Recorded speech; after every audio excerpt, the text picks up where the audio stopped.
Hello అండి, అందరు ఎలా ఉన్నారు? అందరు బాగున్నారా? అందరు హ్యాపీగా ఉండాలి. Be happy and be strong always. ఈరోజు కర్రీకి వచ్చేసి నాటు చిక్కుడుకాయలు. ఇంటి దగ్గర పాదుల్లో పెట్టుకుంటే కాస్తాయి కదా నాటు చిక్కుడుకాయలు. ఆ కూర వండుకుంటూ డెసిషన్ మేకింగ్ అంటే నా ఫ్రెండ్ మ్యారేజ్ గురించి మాట్లాడుకుంటున్నాం కదా, దాని కంటిన్యూటీ వీడియో ఎపిసోడ్ 13. సో ఇందులో వచ్చి బిగ్ ట్విస్ట్ అనమాట. మంచి న్యూస్ రివీల్ చేస్తున్నాను.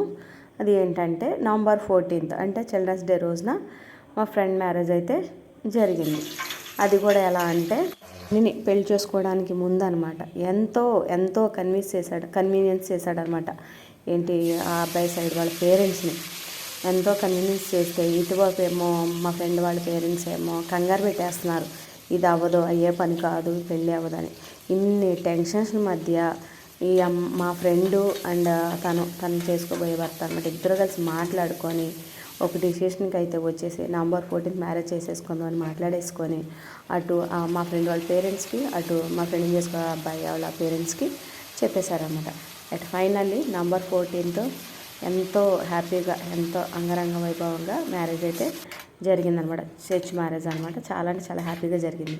ఇక్కడ విషయం ఏంటంటే పెళ్ళి జరుగుతుంది కానీ పెళ్లి కూతురు పెళ్లి కొడుకు అంటే మాట్లాడుకున్నారు, చాలా ఇష్యూస్ అయిన తర్వాత రిలాక్స్డ్గా మ్యారేజ్ అయిపోయిందని వీళ్ళిద్దరూ హ్యాపీగా ఉన్నారు కానీ పక్కన ఉంటారు చూసారా, అటు సైడ్ వాళ్ళు అలాగే ఉన్నారు. మా ఫ్రెండ్ సైడ్ వాళ్ళ పేరెంట్స్ అలా అన్హ్యాపీగానే ఉన్నారు. ఇంకా మా ఫ్రెండ్ని చేసుకున్న అబ్బాయి వాళ్ళ పేరెంట్స్ అయితే అసలు పెళ్ళికి అక్షంతలు వేయడానికి కూడా రాలేదు. వాళ్ళ అమ్మకి అంటే మా ఫ్రెండ్ చేసుకున్న అబ్బాయి వాళ్ళ అమ్మకి అంటే మా ఫ్రెండ్కి అత్తగారు అస్సలు ఇష్టం లేదు మ్యారేజ్ అంటే.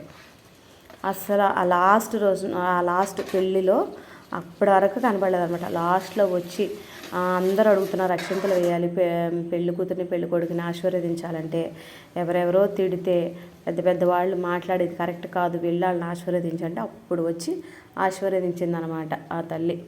అంత గనులు ఉంటారనమాట, అలాంటి వాళ్ళు కూడా ఉంటారనమాట. అస్సలు అమ్మ మామూలుగా కాదండి. నేను చూస్తున్నాను స్టిల్ ఇప్పుడు కూడా ఎలా ఉంటుందంటే ఆవిడ అలా ఉంటుంది. అది కూడా నేను ముందు వీడియోస్లో చెప్తాను.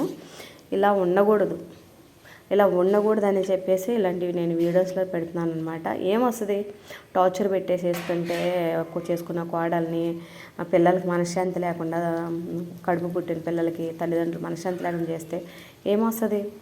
ఏమీ రాదు. కానీ మీరేగా కన్నారు, వాళ్ళ హ్యాపీనెస్సే మనం కోరుకోవాలి. మా ఫ్రెండ్ వాళ్ళ హస్బెండ్ ఇష్టపడ్డాడు, పెళ్లి చేసుకున్నాడు. ఈమె గారికి మాత్రం అసలు నచ్చల మా ఫ్రెండ్ని పెళ్లి చేసుకోవడం. అంత అలా జరిగిందనమాట. వీడియోస్లో ఇచ్చే మెసేజెస్ మీకు ఎలా అనిపిస్తున్నాయి కంపల్సరీ కామెంట్ చేయండి, లైక్ చేయండి. థ్యాంక్స్ ఫర్ వాచింగ్ అండి.